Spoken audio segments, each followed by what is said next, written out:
حبيبي خد جيب لك واحده ثانيه. بقول لك ايه، انا كنت بدور على حد هنا، هو مش حد قوي يعني، هو اهدي بيعرف يتكلم، تعرفه؟ مسعد. مسعد؟ طبعا اعرفه، في حد في نادي السمان ما يعرفوش؟ طيب اوصل له ازاي؟ هو عبان الحته بقاله شويه. عبان ازاي يعني؟ مختفي يعني، بس اعرف واحد هو يعرف هو فين. طيب هروح له ازاي الواحد ده؟ وانا عايز كوره انا كمان. يلا يا جماعه.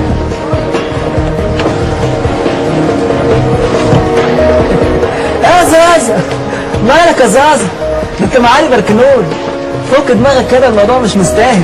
واحده واحده، احنا هنشتري الحاجه، انا هقطع وبكت وانت توزع وتقسم على حبايبنا. ادي بقول لك ايه، الحوار ده انت كنت بتقوله لحماده زيتونه وسيد البجيه، واما اتقفشوا بعتوهم. لا لا يا قمر، بس ملوك ابو زعبل، بس ملوك. طب ده كل واحد فيهم يحتكم على 15 20 بيت من الحركه دي بس. فكر هتوقف. يلا يا قمر. لا يا عم علي، انا مش مطمن الحوار ده يا علي. لا يا زازا. عم علي، الناس كلها بتقول انك كنت مع زيتونه واباجيه لما اتقفشوا وانك بعتوهم. عيب يالا، على انت لا عيب، ده انا علي بركنول، يعني راجل وصاحب صاحبه. انا لو خدتك معايا في الحوار ده هبقى اول واحد في ظهرك. مالك يا زازا؟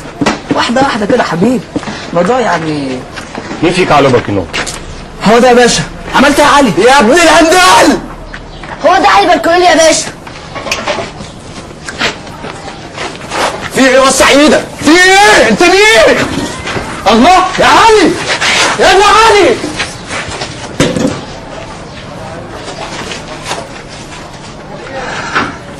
أسومة زودي واحد سبيشال ورد كتير. ايه خدمة يا باشا؟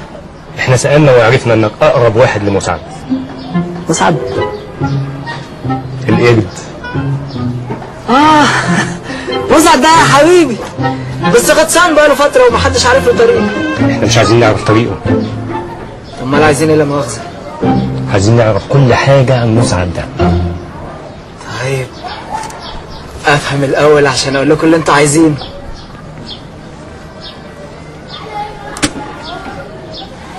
طب نبعت نجيب ساعة عشان نعرف نتكلم. ساعة يا سومة.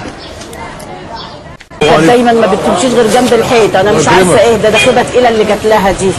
ربنا يسترها بقى معانا، ربنا يسترها. الحق يا معلم فرغالي. خير يا ابو فاتح. الحكومه جت وطلعت عندكم البيت. عندنا؟ انت ما تعرفيش عايزانا في ايه؟ لا يا اخويا ما اعرفش. بقول لك ايه، انا عندي شويه ملوخيه زي السكر يستاهلوا بقك. عاوزين لك كيلو؟ كيلو ايه بس يا ام فاتح؟ ما تخلينا نشوف الهبل اللي احنا فيه دوت.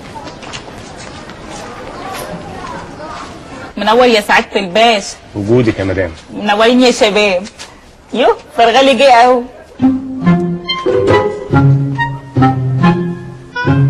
خير يا بهوات، في حاجة؟ لا مؤاخذة، راجل تمام ماشي في السليم، بيتي ده نضيف ما فيهوش حاجة، حتى الكوفيه اللي أنا فاتحه واخد ترخيصه من أعلى جهة في البلد. بس لا مؤاخذة يعني ابني شغال معاهم. ما هو دول يا راجل اللي ابنك شغال معاهم. هو يعني حضراتكم تبع اللواء فهيم؟ ايوه يا معلم، احنا تبع اللواء فهيم. طب لا مؤاخذة يعني خير، في حاجة؟ كل خير يا معلم. اصل الولا مسعد يا حبيب امه يعني موصيهم يضيفونا عندهم كام يوم لحد ما يوصل بالسلامه. ايوه بس يعني لا مؤاخذة يعني شكلكم مش مصريين، وانا بصراحة قلبي مش مطمن، حاسس ان في حاجة مش مظبوطة. ما انت عارف يا معلم، البيئة اللي احنا شغالين معاها لازم تلاقي فيها كل الاشكال، يعني هتلاقي اللي فينا شكله اسيوي، افريقي، حتى اوروبي كمان. عداك العيب وازح، وبعدين مش بالشكل يا اخويا، ما عندك فرغله اهو، حد يقول ان ده مصري؟ بعدين انت قلقان ليه يا معلم؟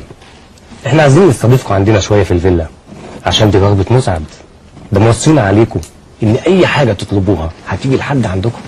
احنا نقدر نخالف وصيه مسعد بعد الخدمات اللي بيقدمها لنا.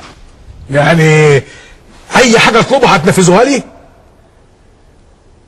طب ما تقومي يا وليه تحضري حاجاتنا عشان ما ناخرش الاساتذه. ولولوا عليك بدري، ما انت خلاص شميت ريحه المصلحه.